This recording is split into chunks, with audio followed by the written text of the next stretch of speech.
auzu billahi mina seytaani rajim bismillahi rahmaani rahim asalaamaaleykum wa rahmatullahi wa barakaatuhu. Ginnaaw bi ñu sant yàlla julli ci yonentam ba Seydina Muhammad sallallahu alayhi wa sallam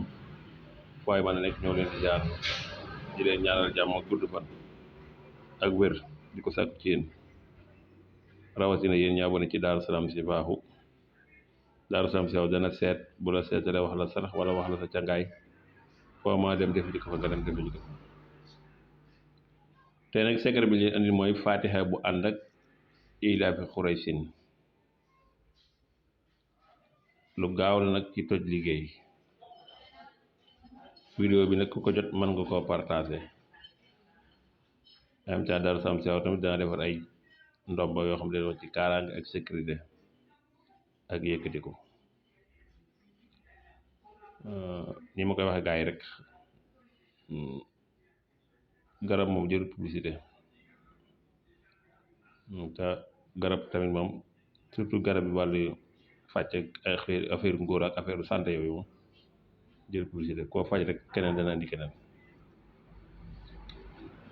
kon da ngay def lii day toj liggéey nag da ngay bind bisimilah rahmaani rahiim alhamdulilahi rabbil alamina point première aay ji Faatiha alhamdulilahi rabbil alamin nga bind li ilaafi xuraysin ilaafihim rahlata sitaa'i wa sayfi falyabudu rabba haazal bayti allazi at'amahum min ju'in wa amanahum min xawfin. muy suratu Quraysh muy saaru yéeme nag diggante aay Faatiha bu nekk saar yi nga fay dugal ba mu jeex nag comme bis nga bind nga bismillaahi rahmaani rahiim alhamdulillaahi rabbil aalamiin dugal nga ilaafi ba ca xam ci saar ba jeexee da ngay defaat ci suuf bi arrahmaani rahiim yi nga dugalaat ilaafi xuraysin ba saar wa jeex nii nga koy bindee bu Faatiha ji jeexee nga am benn Faatiha ak juróom-ñaari ilaafi xuraysin nga jël loolu nag nga def ko ci ndox def ko saafara def ko ci ba mu yàbbi nga bàyyi ko fa boo paree nag da ngay dem nga wut juróom-ñaari xali safara yu xoy yoo soy ci taal bu mu tàng jër juróom-ñaari xali safara yuy dund ni ko mag ñi waxee juróom-ñaari xali safara yuy dund ngay wut. boo ko wutee pare nag da ngay dem nga wutaat xasum xay moom loo ci wut baax na boo neexee nga wut ci ñetti xas boo neexee nga wut ci sa loxo ba mu fees rek loo ko amee rek baax na moom ñetti xasum xay na doon xasum xay daal nga boole leen nga def ko ci saafara si. kii nag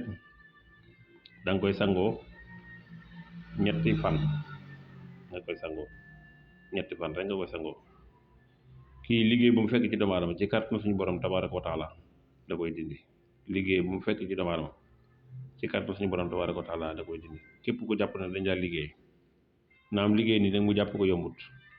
waaye képp ko jàpp ne dañ laa liggéey waaye dañ laa njabar ba jàpp la boo defee li ci kàttanu suñu borom tabaaraka wa taala loolu suñu borom mën na koo saafara. kon da ngay bind Faatiha bu ànd ak ilaafi xuraysin ni nga koy bind nag mooy diggante aaya Faatiha bu nekk da nga tee dugal ilaafi xuraysin ba saar wa jeex ba pare nga dem nga wut juróom-ñaari xale safara yu dund nga wut xasam xay nga boole ko ca lépp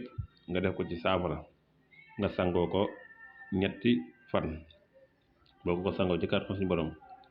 liggéey bu mu fekk ci yaram wala jafe-jafe bu mu fekk ci yaram ci kàttanu suñu borom mën na koo dindi. kon ilaafe ngoogu mooy lu am solo bi ànd ak Faatiha te jamono ji léegi jamono yi bari na ay gàllankoor ci xeet yu jàpp ne dañ leen liggéey wala ñoo xam ne dañuy leen di def rek ndax moom jabarkat yaa ngay sànni seen korte ak seen lépp rek kon yaa ngi ci Yàlla musal ci ñooñu. kon ñëw leen ziar di leen ñaanal jàmm di ko sàkku ci yéen. asalaamaaleykum wa rahmatullahi wa barakaatuhu.